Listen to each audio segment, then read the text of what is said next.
Hi guys, today we'll talk about how can you download show on your UK app. We're going to figure out this solution on how you can do that on your UK app.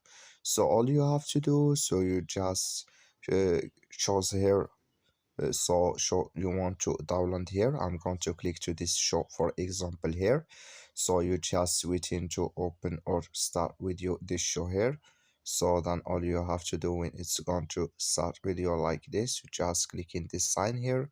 So then it's going to take you to, so here can you choose episode you want to download. I'm going to download this one and it's going to download video now on your UK app like you say. So when you just show for you this list here, so I'm going to, so when it's going to show for you like this, you will find that it's going to download with you. That's all. Thank you for watching. Don't forget to support us by liking.